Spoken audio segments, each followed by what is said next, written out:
జిల్లా తూర్పు ప్రాంతంలో ఉన్న కొండ కోణల్లో స్వయంభూ సిద్ధంగా వెలిసిన దేవతామూర్తులనే ఇక్కడ గిరిజనులు ప్రధాన ఆరాధ్య దైవాలుగా భావిస్తారు. ప్రతి సంవత్సరం సంక్రాంతి పండుగకు ముందు ఇక్కడ ప్రతి గుహాలయాల్లో ప్రత్యేక పూజలు నిర్వహించడం గిరిజనులకు ఆనవాయితీగా వస్తుంది. ఆదిలాబాద్ జిల్లాలో ఉన్న 3 గుహాలయాలపై సివిఆర్ న్యూస్ అందిస్తున్న ప్రత్యేక కథనం. ఇదేంటి కలుగులోకి వెళ్తున్నట్టుంది? ఈ గుహలోనే దేవుడున్నాడా అనుకుంటున్నారా? అవును, ఈ గుహే ఆలయం. ఇలాంటి గుహాలయాలు ఆదిలాబాద్ జిల్లాలో చాలానే ఉన్నాయి. గిరిజనుల ఆరాధ్య దైవాలు ఈ గుహల్లో పూజలందుకుంటున్నారు.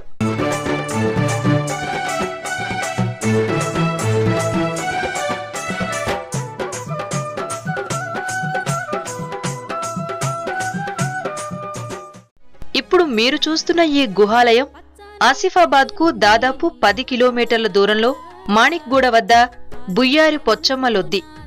ఆసిఫాబాద్ నుంచి ఆదిలాబాద్ వెళ్లే దారిలో కొమరం భీం ప్రాజెక్టుకు కొద్ది దూరంలో ఈ గుహాలయం ఉంది.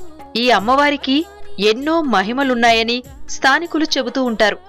ఈ ఆలయం వద్ద గతంలో ఉట్టిలో పెరుగుండేదట. ఎంతమంది వచ్చి తాగినా అందులోని పెరుగు అయిపోయేది కాదట. కొందరు ఆకతాయిలు ఈ ముంతను ఎత్తుకు వెళ్లారని, అప్పటినుంచి అక్కడ పెరుగు మాయమైందని పెద్దలు చెబుతారు. ఇక్కడ మేతకొచ్చే పశువులు రోజంతా పాలివ్వవని, ఆ పాలన్నీ దేవత తీసుకుంటుందని వారి నమ్మకం. ఇక గిరిజన వీరుడు కొమరం భీం ప్రతి పౌర్ణమికి ఇక్కడికొచ్చి పూజలు చేసేవారట. శ్రావణ మాసం తర్వాత వచ్చే బడుగ రోజున ఇక్కడ పెద్ద ఎత్తున జాతర జరుగుతుంది.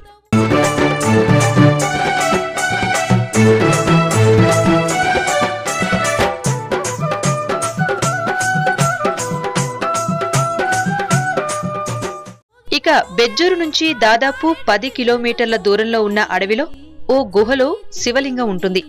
దాదాపు 2 కిలోమీటర్ల కొండ కోణంలో నడిస్తే గాని ఈ ఆలయానికి చేరుకోలేం. సిద్ధేశ్వర ఆలయం వద్ద భీముని పాదాలు ఉంటాయి. పంట కోతల సమయంలో స్థానికులు తమ మొదటి పంటను దేవునికి నైవేద్యంగా పెట్టి మొక్కులు చెల్లించుకుంటారు.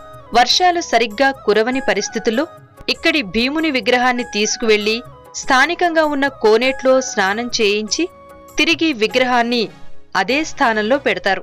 ఇలా చేస్తే వర్షాలు సమృద్ధిగా కురిసి పంటలు పండుతాయని వారి నమ్మకం.